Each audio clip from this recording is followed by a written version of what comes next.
back to season 4.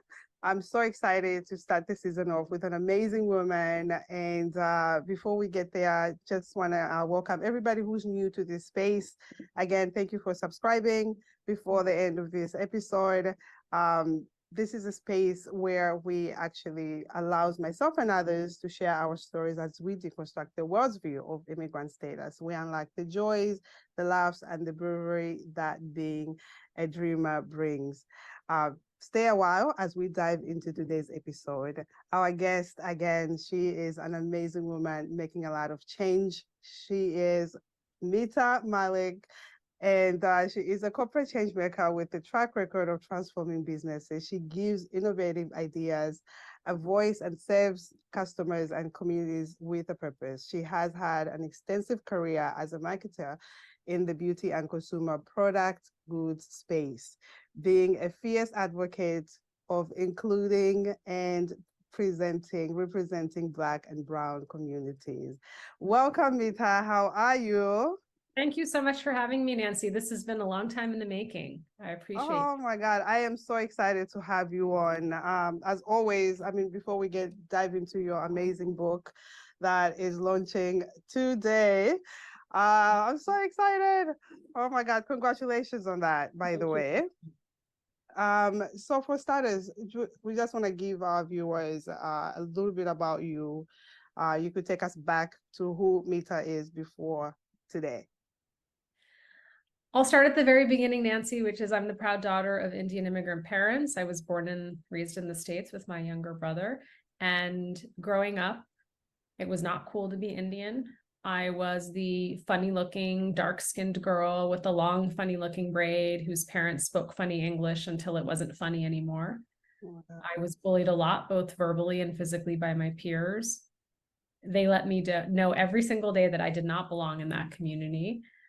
And I didn't grow up in an Instagram era. And so I didn't see myself reflected in products and services. And so I was both painfully shy and introverted. I spent a lot of my childhood reading and writing. And I always wondered, Nancy, like, who holds the power of the pen? Who makes decisions on who shows up in screen and who's on the cereal box and whose image is on a billboard that you drive by? And so from a young age, I was just really passionate about storytelling and telling stories from different perspectives and really shedding light on the stories we don't hear. And so that has just been a driving force my entire life as I entered my career in corporate America. And now I'm here with you today. Oh my God, it's such an honor to have you, honestly. I know when we spoke about a number of things because you also have your own podcast with your co-host. And which is Brown Table Podcast. For anybody, it's amazing, it's enlightening. And for a lot of the topics that you guys cover, I feel like you guys, are talking to me because I'm in the corporate space and a lot of things have affected me. And I couldn't speak out on a lot of those things because I'm afraid my job is going to be jeopardized. And I don't know how my bosses are going to react if I say something. Of course. I know you are a mom. I just want to because this has affected me a lot, and there's a number of people that has this issue has affected them. Sure. How has parenting or being a mother affected your career? I never anticipated, Nancy, that corporate America would view me differently when I became a mother. I was naive about it. I knew I wanted to, at the end of my life, say, I had been a great mother, great leader, great friend, great sister, great wife, great partner, great cousin, all the ways in which we show up in this world, right? I never thought that I would be penalized for becoming a mother and the cost, the toll I would pay. And it was from the moment that I announced that I was pregnant until this very day, all the different ways in which it showed up. And I talk about in my new book, Reimagine Inclusion, Debunking 13 Myths to Transform Your Workplace, I talk about the motherhood penalty and the fatherhood premium. And so it is statistically shown in research that when men, like my husband, for every child he has, he earns more, he is seen as more stable, more committed, more ambitious. He needs to provide and earn for his family. And me, I'm a disheveled mess. I'm a disheveled mess. that is how I have often been viewed in my career. I'm less committed, I'm less stable, I'm distracted. The questions about how was your vacation? No, it was leave, it was parental leave. If you're working, who's watching your kids? Are you having a stranger? You're having a nanny raise your children? Don't you want to go part-time? Don't you miss your babies? Why are you being so ambitious? Why are you so focused on the promotion? Your kids need you right now. That promotion will wait. So it's as Michelle Obama said in her book tour, Becoming, it's the everyday paper cuts, right? It's like every day, the paper cuts, the comments, either the intentional or unintentional, that starts to chip away at you. But the motherhood penalty is very real. It's very real. To be honest with you, there's a lot of us women that are feeling it, because I had actually one of my colleagues ask me if I wanted to move up. But based on the receiving end of what I'm receiving, being that I'm a single mother, my son is constantly sick, and I even feel myself, I'm like, how am I even supposed to move up? Because every time you mentioned distracted, it feels like I'm distracted because I have to take care of my son. Like, there's no way for us to balance the two together, that you are able to take care of your children at the same time also continue to move up the ladder if you want to, and continue to be ambitious and not be viewed as you are a distraction or passed by promotions for people who are still, want to move up the ladder. Like, I really had to readjust my career and assess how I'm going to be viewed. And it's how I'm being viewed, or other women are being viewed as well. In the corporate space. Like, what advice would you give for a lot of women that are going through this challenge? The biggest piece of advice I can give you, which I'm trying to practice, is showing kindness to yourself and having self-compassion. Because there are days where I have shown up for my job and I haven't shown up for my kids. There are days where I show up for my kids and I don't show up for my job. So it cannot be a check and balance that every single day you're like, oh, I feel really crappy about this. Because I want to, Nancy, think about it at the end of my life. Did I try to do all the things I wanted to as well to the best of my ability, rather than trying to think there's work-life balance? It's a joke. It's work-life integration. There's no balance. And, I just want to remove that from my vocabulary. It's integration, and it's how you think about, you want to balance all the things you want to do well, from a day to day, a week to week, month to month, year to year basis. And so having kindness and self-compassion is key, and having people who are, as I talk about in Reimagine Inclusion, career sponsors, finding people who are advocating for your career and believing in you and helping you think about. I wish I had. I mean, I've had later in my career a lot of career sponsors, but early on, no one ever sat me down to say, okay, Mita, if you want to be a chief marketing officer, here are the 6 assignments you need to get to director, and then here's what you need to get to do VP. I was sort of just muddling my way through, taking this assignment, but no one ever coached me and guided me in that way. And so my advice is kindness and compassion for yourself, but also ask for help when it comes to your career. Ask for help at work to think about not just the short-term assignment, but what else do you need to do to be growing as a leader? What other assignments do you need to take? So I want to dive into your amazing book. What got you to write your book? My book has been in the making since I was born. My mother reminds me that when I could pick up a crayon, I started writing. I wanted to write. I had left undergrad and had 3 novels that were unpublished. Over the years, I tried to write, didn't have a lot of traction, ended up going to graduate school because I thought, well, I can't be a writer and pay my bills. It's really hard, right? So I ended up getting an M.B.A. in marketing, storytelling. I then ended up writing another nonfiction proposal, which went nowhere. I left graduate school. A few years later, I wrote a 4th fiction novel, went nowhere. And then I buried the dream of writing. And there's a famous quote where they say, you bury the seed, you may have buried it, but it's just growing. It's waiting to come out of the ground when the time is right. And so I share all this with everyone listening, that I'm not an overnight success. You might look at me and see, wow, look at all the success she's had. No, it's been so many years in the making, so many rejections that redirected me to this book, which is a culmination of all the journaling I've done. But Nancy, I do a specific type of journaling, which is career journaling. So over the years, I've written down the highs and lows of my career, things I've been proud of, things I've struggled with, feedback I have gotten, things that have hurt and harmed me.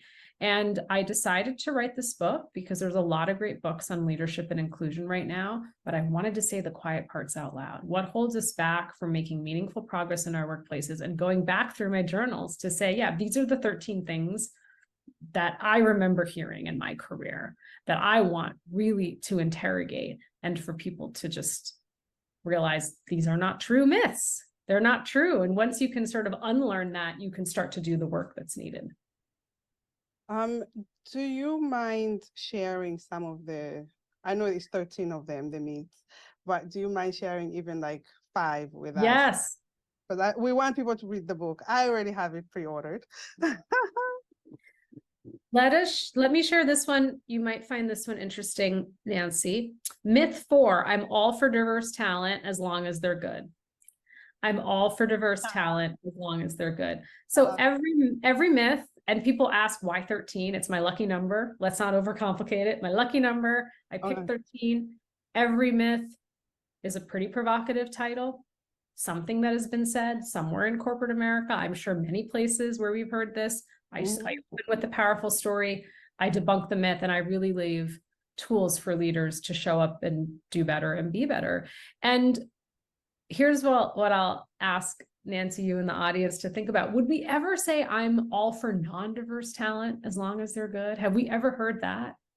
You know, have we ever heard, oh, you're a non-diversity hire, right?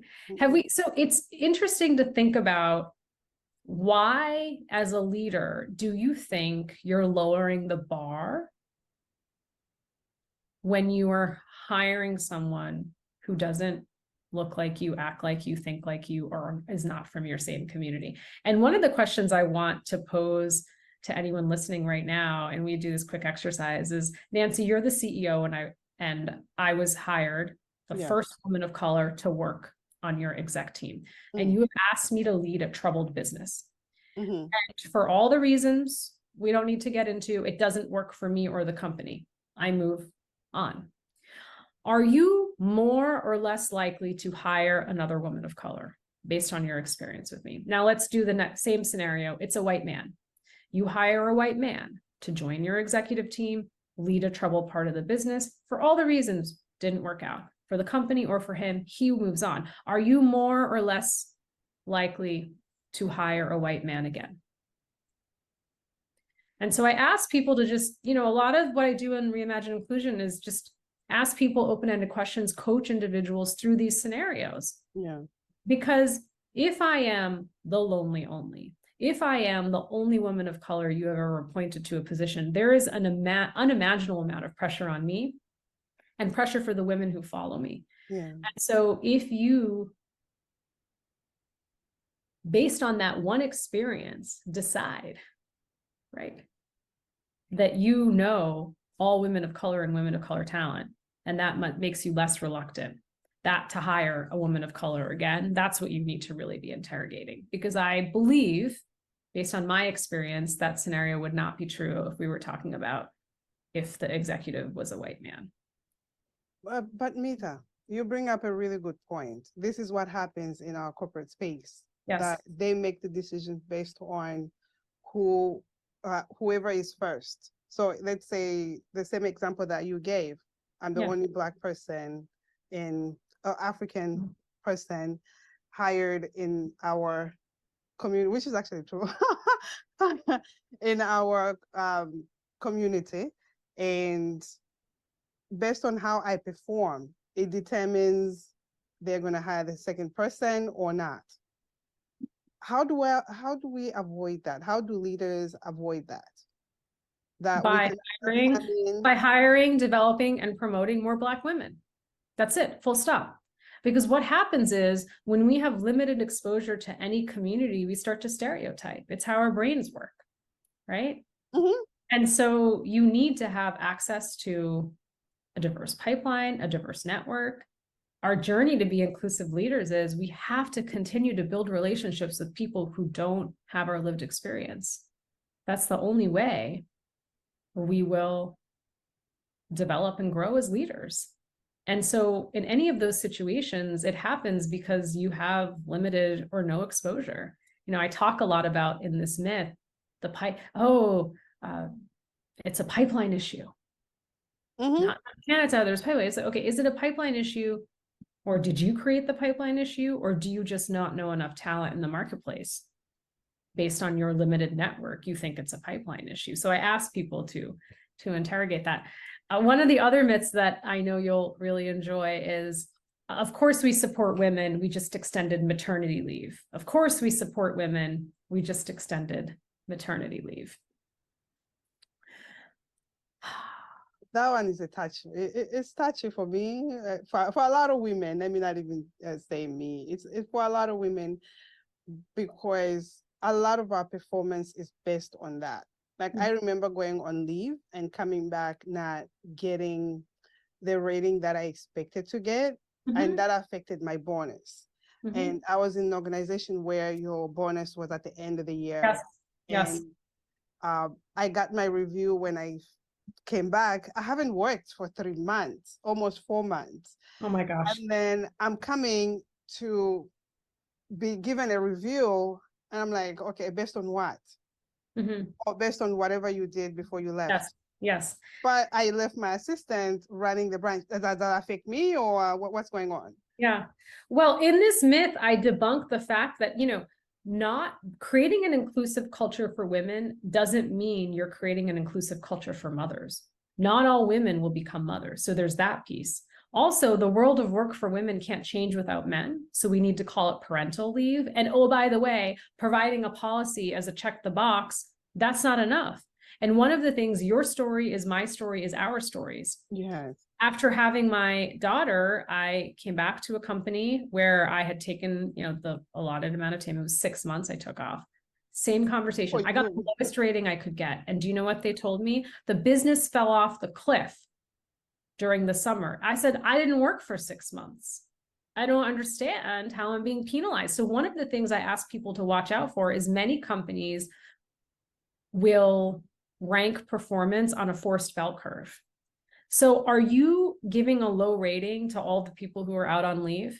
Because there's a recency effect. Haven't seen Nancy, haven't seen Mita, don't know what they're working on. Give them, it's a scale of 1 to 5, 5 being the best, 1 being give them the 1s and the 2s. Yeah.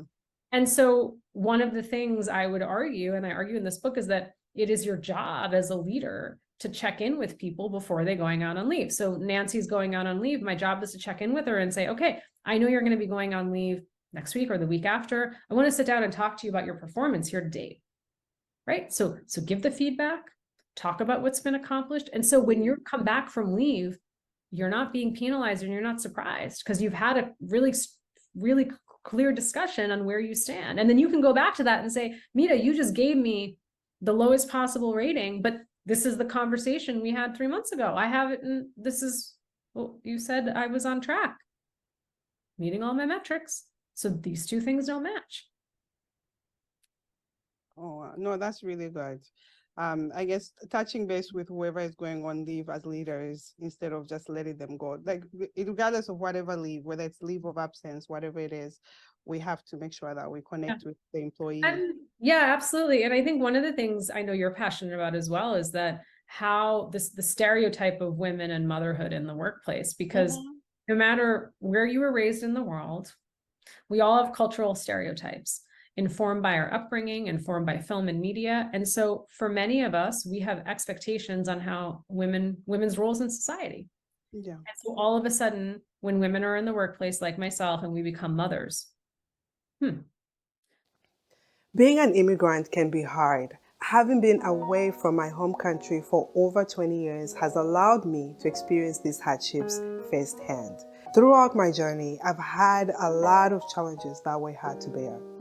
Juggling adjustment to a new country, obtaining my immigration papers, getting married, having children, establishing my career, and finding time for myself. Even though I've always had faith, I also relied on therapy, which gave me the tools to cope with the issues life brought me. My fellow dreamers, let's remove the stigma around therapy and normalize seeking help with today's sponsor, BetterHelp. BetterHelp offers licensed therapists who are trained to listen and help you. Go to betterhelp.com/concretepastures for 10% off your first month of therapy with BetterHelp and get matched with a therapist who will listen and help in as little as 48 hours. I'm being asked questions, likely a man who's a father working with me is not being asked. And let me give you an example. I had come back from leave again.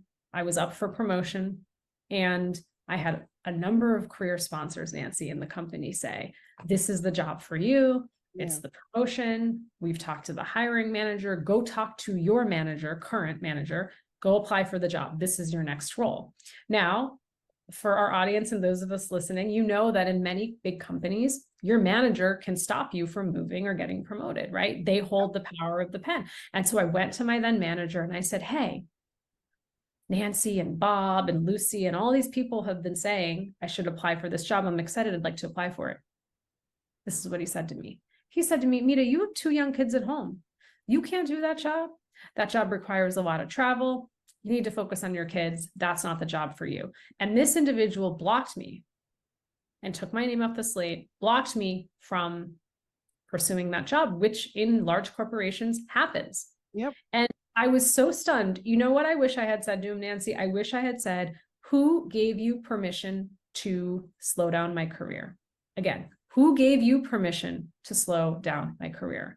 And I wish I had had that courage to say that years ago, because you can't make decisions based on what you think you know about people. Yeah. You have to ask them what their career wishes are and how you can help support them. And so I really hope people think about that question. Who gave you permission to slow down my career? How dare I slow down Nancy's career? Because I think she's a single mother, or she does this or that, or whatever she's revealed to me, or I know about her. How dare I do that? How dare I do that? That's really powerful. Do not allow anyone to take away your power, and don't give permission to anyone to take away that ambition that you have. I think finding different ways on how to respond to that, really, really powerful. I like that. I really do. Anything else? What's the third one? Okay, third one. This one's getting a lot of buzz. I'm going to be interested to hear what you say. This myth is, why are you asking for a raise? You and your husband make more than enough money. Why are you asking for a raise? You and your husband make more than enough money. Another true story. So in this myth, I talk about our cultural relationship with money. I talk about the fact that I was raised not to talk about money. You talk about where you live, what you drove, where you went on vacation. It was considered bragging, it was considered rude, it was considered impolite. And so then I'm in the workforce, negotiate, ask for more. You're like, how do I do this? You're not supposed to talk about money. But in the years since then, I have really worked hard to learn how to negotiate, how to show up in conversations about compensation. I've worked really hard. And so one of the myths that is out there is that white women and women of color don't negotiate. And actually, oftentimes we do negotiate. And when we do negotiate, we're gaslit, minimized, and dismissed. And so in this, again, true story, I had gone to a former manager. I knew that people had been externally being hired, had been promoted within the team. I knew that I was being underpaid. I did the research. I had my points on the board. I went during performance review time, and with a smile, I said, when you have a moment, would you please take a look at my compensation and where it sits on the team, right? This is after I got a really good review. Yes. And that was the individual's response. Why are you asking for a raise? You and your husband make more than enough money. Because he had found out what my husband did for a living.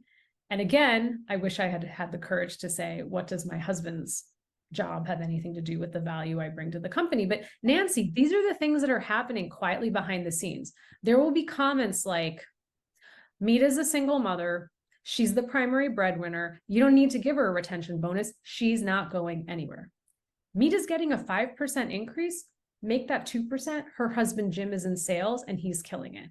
Did you see that Mita wears a Birkin bag to work every day? She's not here for this job. You don't need to give her that big of a bonus. And so these are the ways in which we judge women on what we think their home life is, what role they play in their families, what they're wearing to work, and decide to pay them less. And I recently was talking to a girlfriend about this story. I was up for a pay review, Nancy, years ago, and I was going to a leadership offsite. And I'll never forget, I like my jewelry. I like nice jewelry. I did not wear any of my nice jewelry. And my husband said, well, why aren't you wearing your wedding ring to the offsite? And I said, I don't want them to have any reason to pay me less. And my girlfriend said to me, yep, you keep the logo bags at home, keep the nice stuff at home. And this is exhausting mental games that you have to pay.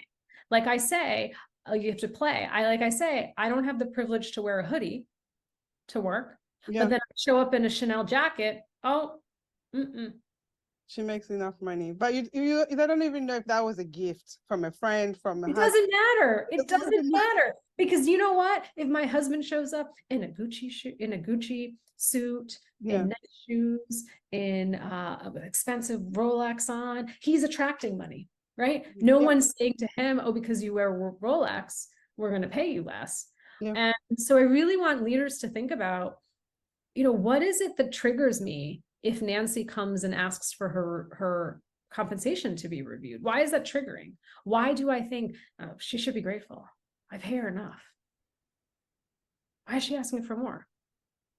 Versus, let's say, I'm going to pick on Jim. I don't know a Jim, but a Jim asks me, am I triggered in the same way? Or I'm like, oh, good for him for asking. Oh yeah, he just had a second kid, so should really review his pay. I was on pause, Nancy. Did I stump you? You did. You definitely did. Because for a lot of women, I think we've always had a hard time, especially in my African community, we have a hard time asking for raises, speaking up in terms of, people have made us feel like they're doing us a favor. Say that part again. Yes. Yeah, people have made us feel like they're doing us a favor. Meanwhile, we deserve it.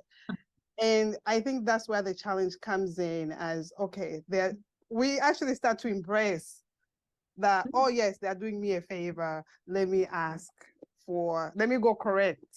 It's true.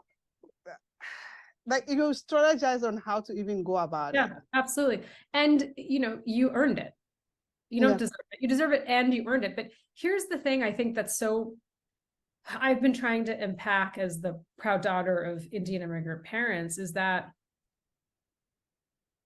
this idea of you should be thankful, you should be grateful, because my parents came to this country not knowing anybody. My dad left a family of 10 siblings, my mom a family of 9. They were in survival mode.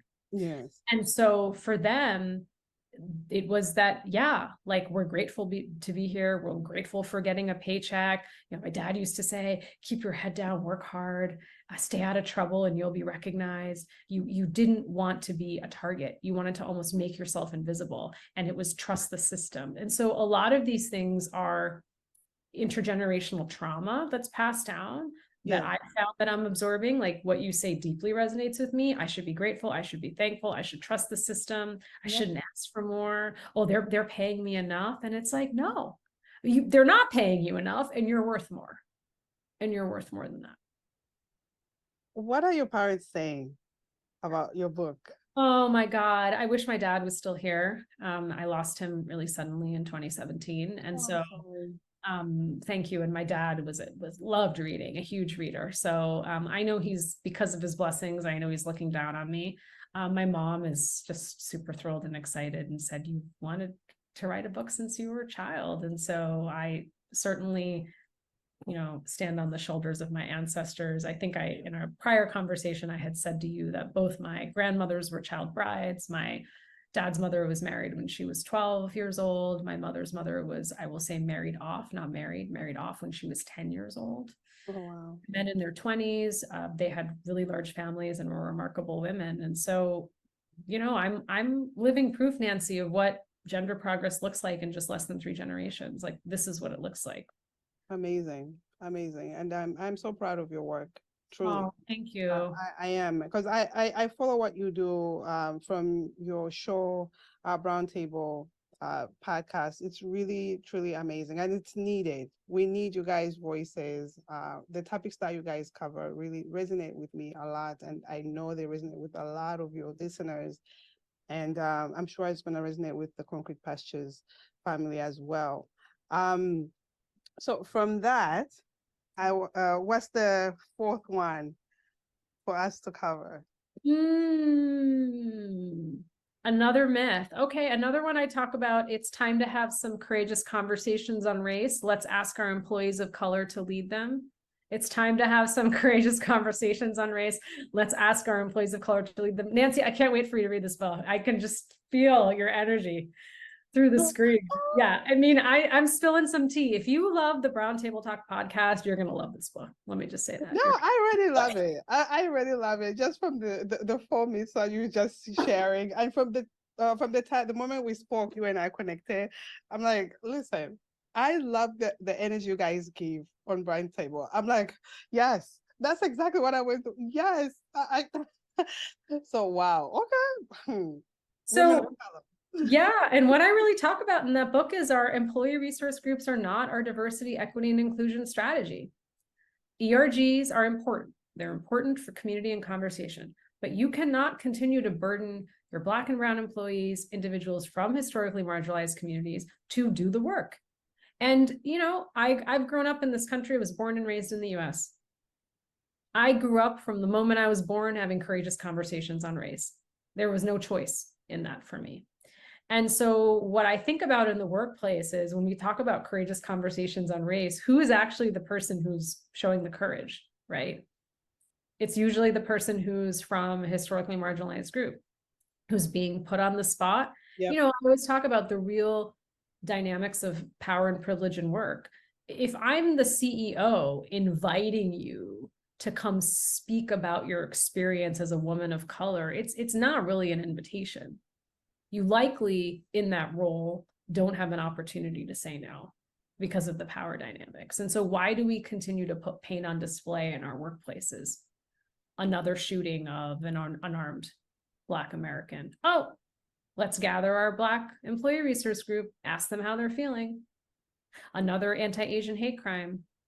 Let's gather our American employee resource group. And so, but why? Why do we do that? And so what I really ask people to think about is, storytelling, as you can tell, I'm so passionate about storytelling. It's one of the oldest forms of how we communicate as humans. And at what cost do you need to go to a primary source to hear that story, right? I run up to the only Black colleague at work. What did you think about what happened in the news last night? And what you don't understand is that, first of all, it's not appropriate if you don't know that person. But second, you are like re-traumatizing that person. Yeah, I was going to say that. There's generational trauma, right? You're re-traumatizing that person. And so that's why Google is your best friend. There's so much content out there right now. If you really, like I say, I'm on an ally to be a journey to the Black community. Only my Black friends and colleagues can tell you if I'm an ally. I can't say that. Only they can tell you. But it's my job to educate myself. It's not my job unless I have really safe relationships, really trusted, meaningful relationships with Black friends and colleagues that I can have these conversations with. But it's my job to educate myself. It's not their job to educate me. Well, no, well said. Really well said. On top of that, you've been in a lot of spaces, and I heard you share something when you went to London. You did a presentation, and out of there, you are Nancy. You know all my stories. Nancy. Nancy's taking notes on my stories. I'm a fan. All right. I'm a sponge of life, so I like to learn from people who've done it well, and I'm just here to learn. Um, so you finish your presentation, and someone, I believe, correct me if I'm wrong, approaches you. Instead of talking about the presentation, truly, they're talking about how well you speak English. Mhm, mhm, mhm. For a lot of us, immigrants, and I'm sure your mom can tell you, uh, as well your parents, Yes. um, when we come here, I come from an English speaking country. A lot of people are surprised that I speak English. And it was used to catch me really back as to why are they surprised. How were you able to take that in, and what was your response to that? My response was, I believe I said something like, yeah, the presentation was amazing. I was so stunned. Here's the thing I have to say, Nancy. I'm so tired of standing up for myself. I'm tired. I wish someone in that circle of leaders had said something. Why are you commenting on her English? Does that even have any benefit? Usually I try to diffuse something with a joke. My family doesn't think I'm funny, but I think I'm funny. I might do something with humor, because otherwise it's so awful, because that person's such a senior leader, and was the only thing that the individual could focus on was that he was floored that I spoke English so well, and not the contents of the presentation. And so this is why we all need to be looking out for each other in our workplaces and standing up for each other. And I also ask leaders to think about this. It's like, we all have an accent. It's through the ear in which you hear it through. You have an accent, I have an accent. We all have accents. It's just it's lens in which you're hearing it through that you think, okay, you being in the US, you have an accent. If I go to another country, I have an accent. We all have accents, right? And so it is the bias of like, why are you so surprised that I speak English so well? Like, what is it about me physically, or how I look, or how I was speaking that just stunned you? Yeah.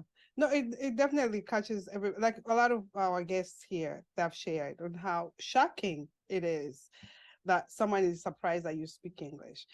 And it's been going on. So I just wanted to share, because I mean you grew up here in Yeah. America, and I'm just like, she also gets it. But Well, because it's the bias of, here's the thing. When I enter a room, when I show up on screen, my brownness is the first thing you see. And so within a split second, a few seconds, you'll make judgments on me. Well, she must not be American. She must not have been born and raised here. She has an unusual name, all the things that might run through our heads. And so what I say to people is, having bias is common and everyone has it. And so if you have that thought in your head, suspend it before you speak, interrogate it. Okay, why am I wondering, or is that she speaks English so well? Other thing I get is, how did you get rid of your accent? I get that a lot too. How did you get rid of your accent? And I say, well, I was born and raised here, like very confused. What do you mean accent? I don't even understand what that means. What accent are you talking about? Because I do have an accent. We all have accents. Yeah, it's true. Oof.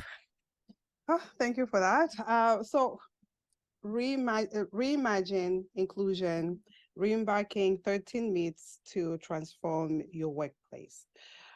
Who is your target? People can get a hint right now, but who is your target audience for this book? My target is for anyone who wants to make progress in their workplace. It is not only for the CEO, it's also for the individual contributor. I think too often we're waiting for the CEO to send a note, the CEO is going to say something. And it's like, no, we all own a piece of our workplace. We spend too much time there. And so with Reimagine Inclusion, debunking 13 myths to transform your workplace, I really hope that people read the book and there's one or two or three things they think about that they're going to show up tomorrow differently at work. Imagine, Nancy, every single one of us, if we said, okay, we're going to change one way positively that we're going to show up at work tomorrow, how different our workplaces would be. We all worked on like one or two things. It would be amazing. No, it's definitely going to change the way we think, how we treat our employees, for those of us that are leaders, how we just go about dealing with certain situations. I think I would encourage everybody to pick up this book. Again, like I said, I already pre-ordered my book. December, actually, I did. And I can't wait to have it in my hand. First edition. Congratulations. How can people get the book? Well, go to Amazon. It's available for order right now, or independent bookstore as well. But it's out, so I can't wait for you all to read it and share your feedback. You could find me on LinkedIn or Instagram, and I look forward to connecting with you online. Yes, no, I'll have all your social media handles, and people can directly, share their comments, what they think of this episode, and also just give you feedback overall on what they think about the book as well. You've done so much, and you have accomplished so much in your lifetime to this point. Have you found your concrete pastures? I have, because there is no success without gratitude. There's no success without gratitude. So I really try to instill that in myself and my children. Right? It doesn't mean that I'm not hustling hard for the things I want, but I'm also really grateful and happy with the things I have and I've achieved. And that's, I believe, the only way you can really measure success. Thank you for that. Mita, this has been such an honor. I've been looking forward to us connecting and having this conversation. Thank you so much. Thank you, Nancy, and thank you for this amazing platform and everything you're doing. Honestly, thank you. I appreciate you. Thank you.